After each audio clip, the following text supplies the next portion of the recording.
Violent clashes between Israeli troops and Palestinians have spread across much of the occupied West Bank following days of hostility in Gaza. The Israeli Prime Minister Benjamin Netanyahu has warned that Israel's biggest offensive against Hamas in Gaza in years is not over yet. It's estimated that 10,000 Palestinians have had to leave their homes to flee the Israeli bombardment. Rockets were fired by militants towards Israel from the territory for a fifth day. At least 122 people in Gaza have been killed and 9 have died in Israel since the fighting began on Monday. From Jerusalem, here's our Middle East editor, Jeremy Bowen. The sectarian crisis that nobody expected is deepening. Tonight, Arab protesters are on the streets of northern Israel. This was Nazareth. Israel's Arab citizens have forced themselves back into the wider conflict that includes Gaza and Jerusalem. It's ugly and angry in towns shared by Jews and Arabs. Violence between citizens could be a bigger crisis for Israel than Gaza. This was a burnt-out Jewish school. Police broke down the door of the Mahmoud family in Haifa.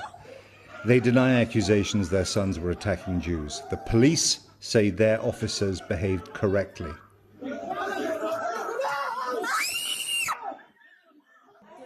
The father, Sheikh Awad, the imam of a mosque, and his 2 sons were arrested for attacking police officers. The woman who filmed this said they're scared not of Jews, but of racist police. A local rabbi visited, she said, to apologize. In Gaza, they buried 13-year-old Mahmoud Tolba. He was hit during an Israeli airstrike while he waited for a new haircut to celebrate the end of Ramadan. Half of Gaza's 2 million Palestinians are children. This is Mahmoud's brother. In the occupied territories and in Israel, events this week have exposed once again the mutual hatred and fear that are the essence of this conflict. This was Hebron during a day of protests on the occupied West Bank. More Palestinians were killed.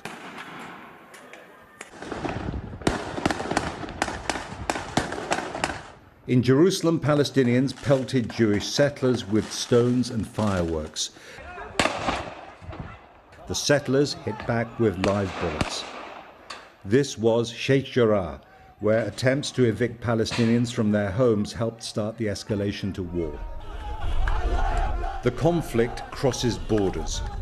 In Jordan, the country next door, security forces kept protesters back from the frontier.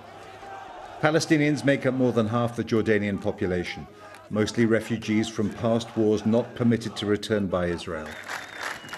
History never dies in this conflict. People do.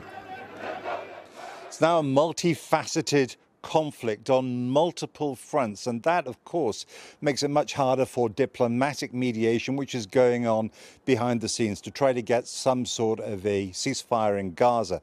Now, as for the sectarian crisis inside Israel itself, you know, that might be harder for them to deal with, harder for them to find a solution. Community leaders, religious leaders, the president of Israel, they've all been appealing for calm. Muslims, Palestinians, Jews have been getting together inside Israel and appealing to different communities to stop the madness that's going on, as they've called it. But, you know, people aren't really listening. And this week coming for Palestinians is a very significant weekend, I should say, that's coming up. And that's the weekend that marks the so-called Nakba, what they call their catastrophe, which was the independence of Israel in 1948 and the dissolution of Palestinian society.